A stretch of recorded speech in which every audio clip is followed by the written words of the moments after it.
sambil menghubungkan jauh lebih baik. Itu mudah-mudahan kita semua mendapatkan ganjaran dari Allah dan ridhonya. Amin.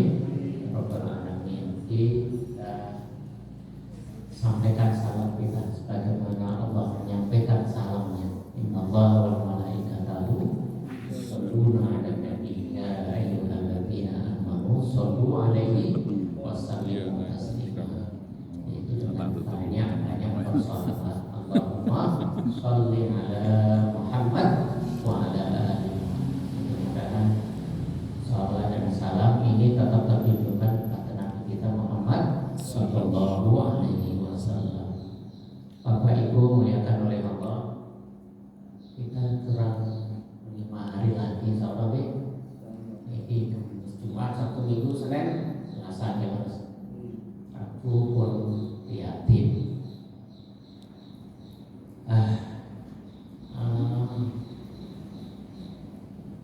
Sebagian dari kita melihat puasa itu biasa-biasa saja. Bedanya kenapa? Bedanya cuma kalau di luar puasa kita tidak menahan lapar dan dahaga, tapi dalam puasa menahan lapar dan dahaga. Tapi semua aktivitasnya sama dilakukan.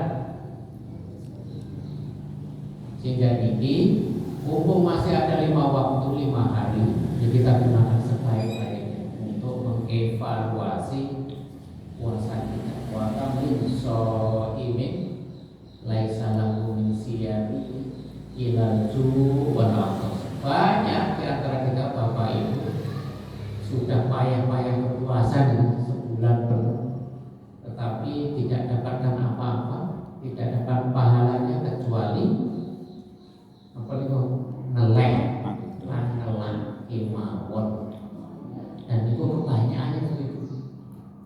Nah ini saya ya. Nah siapa yang mendapatkan pahala puasa itu? Ini menikah orang yang puasanya adalah puasa yang beriman dan takwa. Iman dan wahtisaban. Iman dan hitung ihtisaban di bawah itu. Kalau iman sudah biasa man shoma Ramadan imanan wa ihtisaban ghufira lahu min dhanbihi ma taqaddama. Itu disebut ihtisaban. Itu dalam semua aktivitas kita ini hitung-hitungan. Apa sih apa hitung-hitungan itu? Hitung-hitungan yang selalu dalam aktivitas itu mana yang baik. Aku ini harus baiknya ke masjid atau jalan-jalan ngabuburit ya. Tapi kalau aku pikir mending ke masjid untuk apa nih ngaji, berarti itu hitung-hitungan. Mana yang baik? Oh baiknya kalau itu ke masjid.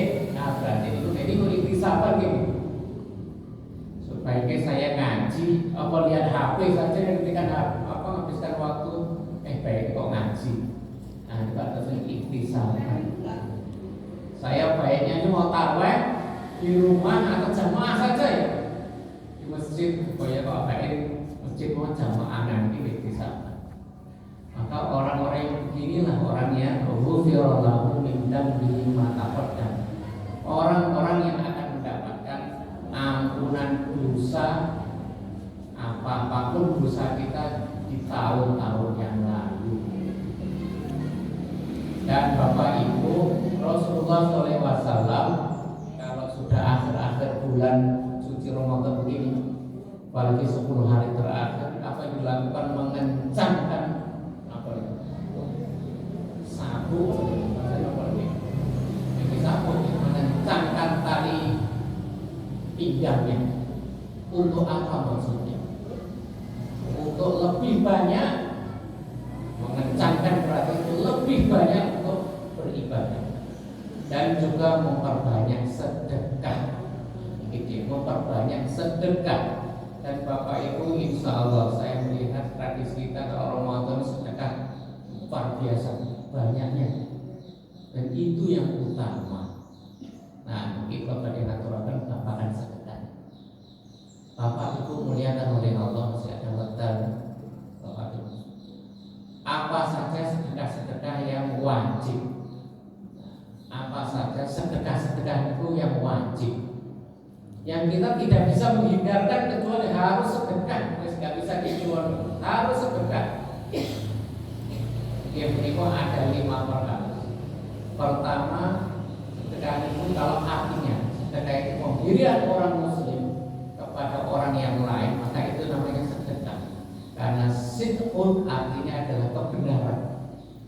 Maka apapun yang benar dan baik dalam bentuk apapun, bisa uang, bisa barang, bisa bahkan perbuatan, bahkan jasa, bahkan senyum saja itu juga sedekah. Atas sama lihat kita saudara. Orang yang senyum saja pada saudara itu sedekah. Tetapi ada Bapak Ibu sedekah-sedekahnya ini tidak bisa dipaksakan, tapi memang sudah wajib. Kalau nggak bisa dilakukan, paksa untuk bisa melakukannya. Pertama, dan itu jumlahnya ada berapa? Ada 5. Pertama, sedekah itu adalah sedekah karena ikatan perkawinan.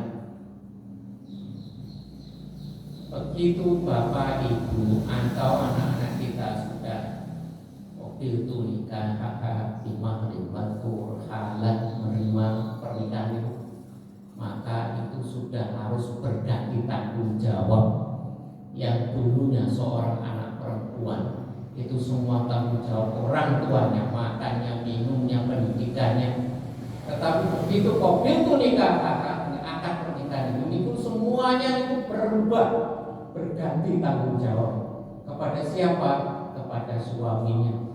Bahkan surganya, yang dulu surganya tergantung orang tuanya, sekarang surganya bergantung pada suaminya.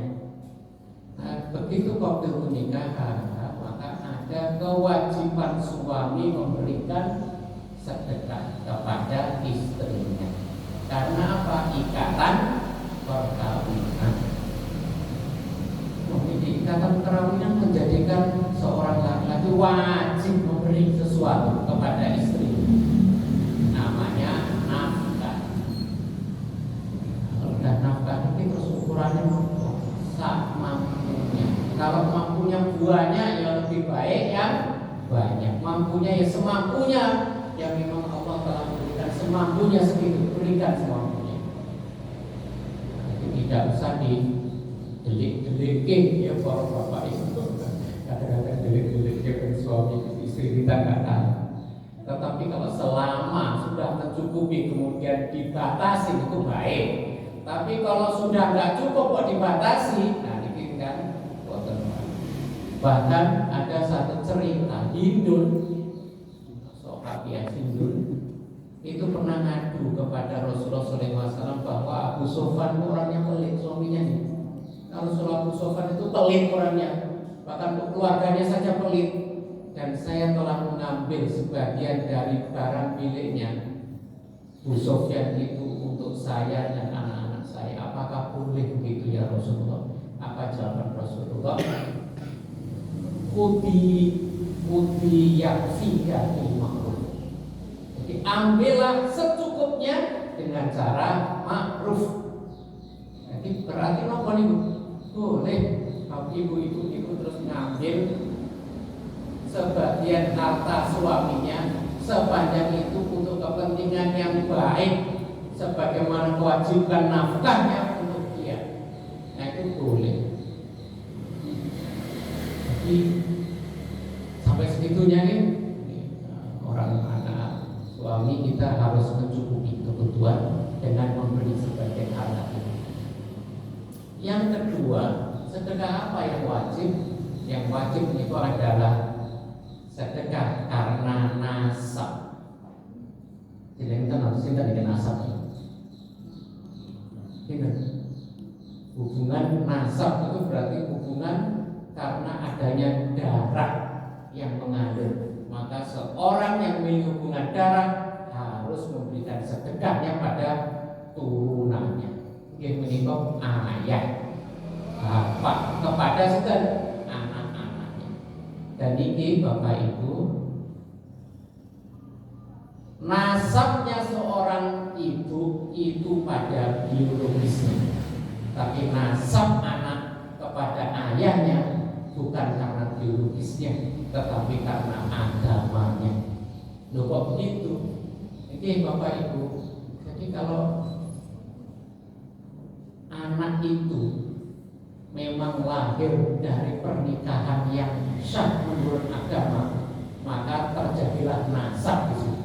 Tetapi walaupun ada biologisnya, tetapi hubungan itu bukan dari hasil pernikahan yang sah, maka dia bukan dari nasabnya.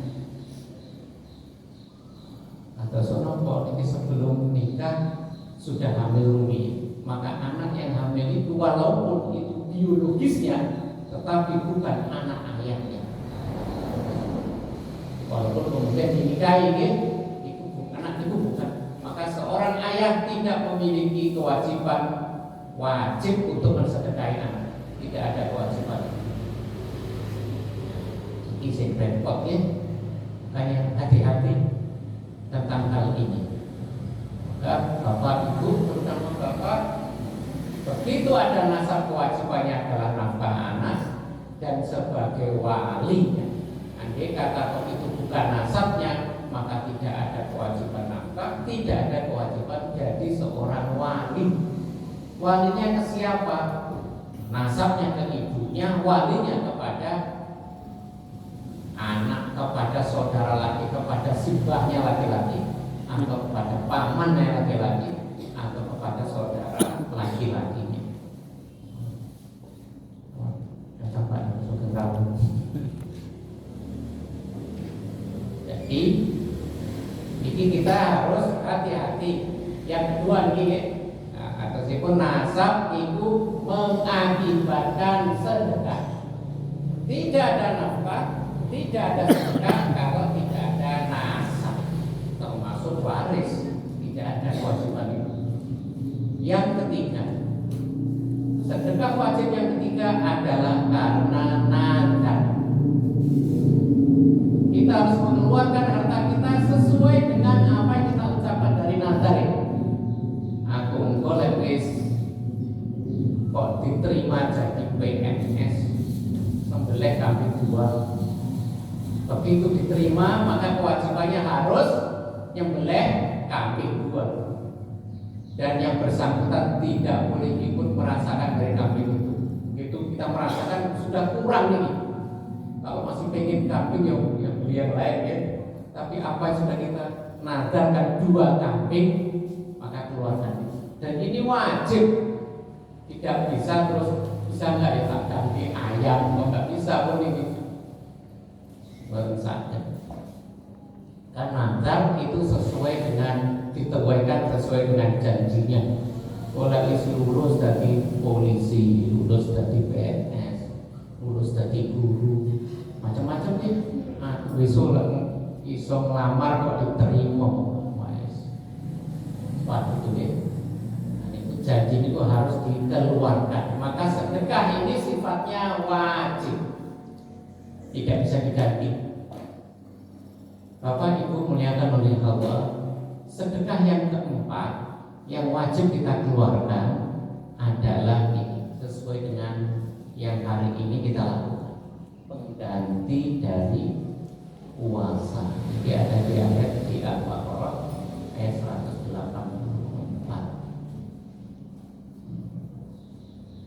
Ayyaman ma'dudat pemangkanan minkum maridun aw ala safarin fa'iddatun min ayyamin ukhra. Wa 'alal ladzina yutiqunahu fidyatun ta'amun miskin. Jadi ada yang harus kita keluarkan dan sifatnya wajib. Harta ini apa itu adalah harta tentunya fidyah. Karena apa? Karena pengganti puasa yang kita tinggalkan. Karena apa? Yutiqunahu. Yutiqunahu maksudnya orang-orang yang berat. Berat itu ukurannya apa? Ukurannya masing-masing tidak bisa diukur. Artinya berat ini adalah orang yang betul-betul tidak bisa mengganti. Kalau hanya sakit saja, aku orang mumet ya. Besoknya mumet meneng. Ada kemungkinan masih sembuh dan bisa mengganti suatu saat waktu sembuh, maka tetap nggak bisa pakai fidyah, tapi pakai ganti puasa. Tapi kalau memang sudah nggak bisa diganti dengan puasa, karena sakitnya permanen, gerai permanen, misalnya nopo sudah koma, mungkin puasa nopo betul. Saya koma itu sampai bertahun-tahun ya. Ada juga karena kamu sudah sangat sepuh, sepuh sudah, orang sepuh itu ada kemungkinan untuk tambah muda betul. Nah, betul tuh, mesti tambah lemah, tambahnya waktu, tambah umur, tambah lemah. Sudah tidak mungkin lagi untuk bisa berpuasa misalkan, maka ini termasuk yutikuna, orang yang berat menjalankannya. Maka orang seperti boleh diganti dengan fidyah. Bapak Ibu, fidyah itu nopo? Ini fidyah itu adalah to'amun miskin. To'amun itu makanan yang diberikan pada orang-orang miskin. Ukurannya nopo? Ukurannya adalah 3 kali makan dalam sehari. Kalau sehari Bapak Ibu biasanya dahar pinter. Kalau ukurannya uang, kalau ukurannya uang. Kalau biasa dan ini ukurannya yang tidak bisa semuanya bersama itu betul. Kalau ukurannya setiap orang biasanya makan 15.000 sekali makan, maka 3 kali 4 kali 15.000 berarti 45.000 sehari nilainya. Tapi bentuknya tetap to'am miskin, to'am makanan. To'am makanan. Senilainya berapa? 45.000. Tapi kalau itu tidak bisa, ya senilai dengan makanan yang biasa kita makan dia di tempatnya masing-masing. Biasanya makannya tiap hari kok makan spaghetti, ya nilai segitu. Tiap hari makan berapa? Steak. Steak itu nilai steak itu bukan steaknya ya. Nilai steaknya itu nanti diganti to'amun sesuai dengan orang miskin yang makan. Kalau panjenengan sampai terus makannya steak terus, itu kita bagi sebagian dari kita itu nggak suka steak itu. Itu makanan nopo. Tapi sesuaikan dengan makannya yang biasa dimakan oleh orang-orang miskin nilainya. Insya Allah nanti malah babar. Karena steak itu paling tidak yang paling murah ya 30.000 sekali makan. Nah, belum ada di minumnya. Nah, ada lagi yang steak harganya sampai 70.000 yang impor. Itu lebih parah lagi. Nah, ini kapan to'amul miskin ini diberikan? Boleh, tidak ada batasan waktu. Boleh nanti setelah puasa selesai, tetapi afdolnya adalah berikan di saat tiap puasa itu ditinggalkan. Jadi Bapak Ibu hari ini meninggalkan puasa karena yutimuna, karena berat tadi, maka hari ini nanti apa hikmahnya? Begitu hari ini Bapak Ibu mengeluarkan 50.000 senilai 50.000 kepada orang miskin, apa yang akan terjadi? Maka akan ada hubungan yang baik Bapak. Dan ada nilai silaturahim, ada nilai doa. Mesti orang diberi mesti doa. Ya Allah, mugi-mugi rezekinya oke, lancar, baik, cukup, macam-macam gitu. Tapi kalau seandainya itu diberikan kumpul mungkin terakhir saja, rubiuk begitu. Doa cuma dapat 1, silaturahmi cuma 1.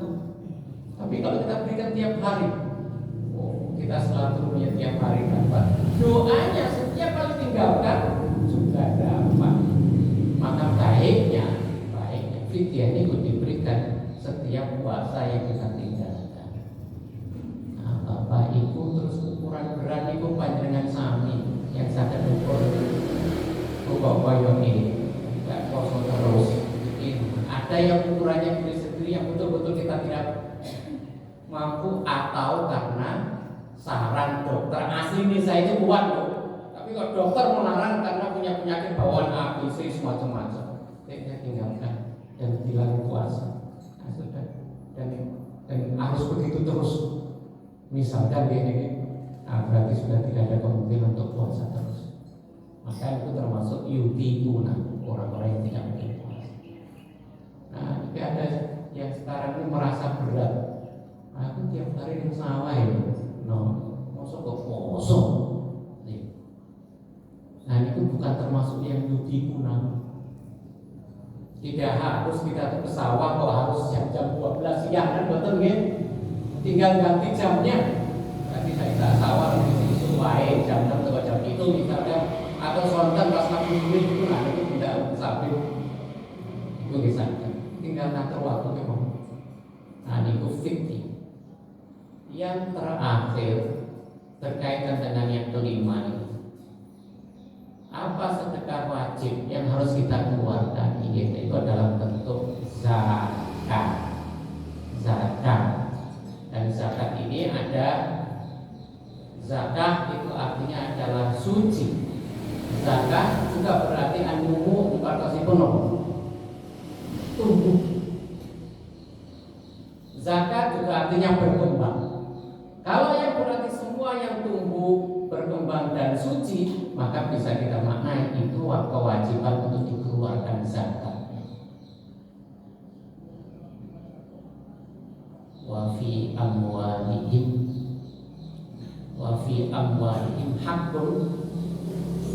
hakun lis-sa'ili wal mahrum. Di dalam harta kita ini ada hak bagi orang lain, orang miskin, baik orang miskin itu yang meminta-minta maupun tidak meminta. Nah, itu harus kita keluarkan dari harta kita. Dan ini kalau kita pahami Bapak Ibu, jadi biasa kita nih mengeluarkan zakat itu di bulan suci Ramadan, karena biasanya dipahami Ramadan itu kalau kita mengeluarkan sedekahnya berarti pahalanya akan berlipat-lipat. Yang kedua, mudah ingatnya. Karena apa? Hitungannya zakat itu hitungan bulan Komariah, dan Bapak Ibu biasa ingat bulan Komariah, bulan Islam itu kalau Ramadan dan Syawal itu selalu. Pilih lagi kalau surah Muharram itu baru ingat, itu dia sudah gak ingat lagi. Nah, paling mudah semua orang ingat Ramadan itu. Makanya paling mudah juga kewajiban kita mengeluarkan zakat itu di bulan suci Ramadan. Dan ini ada dua jenis zakat. Apa itu? Zakatul fitri dan zakat mal. Zakatul fitri ini zakat jiwa yang kita keluarkan paling baik adalah 13 jam setelah habisnya bulan suci Ramadan. Kapan itu? Yaitu begitu azan terakhir begitu masuk bulan suci Ramadan yang terakhir habis maghrib itu, besoknya Idul Fitri, sekarang ada maghrib sampai nanti sinten niku khotib Idul Fitri niku naik mimbar, niku batas waktunya. Kalau berapa itu? Kalau kita hitung kayaknya 13 jam. Ada yang 13 jam setengah. Jadi kalau 6 jam 6 maghrib sampai jam 6.30 itu 13 jam setengah. Dan itu waktu terbaik bayar zakat fitrah. Tapi bolehkah sebelum itu? Boleh. Kan mulai dari 1 Ramadan sampai nanti habis Ramadan. Itu boleh. Tapi ini yang paling afdal. Nah, itu berapa? Saat ini pinter Ibu, apa? Pinter zakat fitrah berapa kilo beras? Ikut MUI. Ada MUI. Ada yang 2,5 kilo ya? Kalau kilo di kilo 2,5 kilo. Kalau di liter 3 liter. Tapi aslinya itu tidak ada zaman Nabi maupun tidak ada ukuran berat itu tidak ada. Terus zaman itu terus pripun ukurnya itu pakai sok. Para Rasulullah sallallahu alaihi wasallam zakatul fitri so'an minat tamar wa so'an minat sa'ir. Itu so'an itu sok. Zaman ukuran ke sok itu sok itu berarti begini itu. Nah, ukuran itu berapa sok itu? Nah, ternyata di setiap daerah itu beda-beda. Ada Irak beda, Madinah beda, Mekah beda, sak-sokan. Nah, akhirnya ukurannya beda-beda. Nah, paling mudah adalah 1 sok itu sama dengan 2 mud, 4 mud. 4 mud. 1 mudnya itu 1 ini. Apa itu? 1 genggam tangan, tapi di tangan orang dewasa terbuka ini. Sak meter. Berarti kalau siji, loro, sampai 4 kali. Wis bener itu wis ukuran ora rasa kilo enggak usah liter. Asalkan itu orang dewasa, bukan anak-anak kita. Yang jadi anak kita itu seperti dunia buat bareng ya. Untuk orang dewasa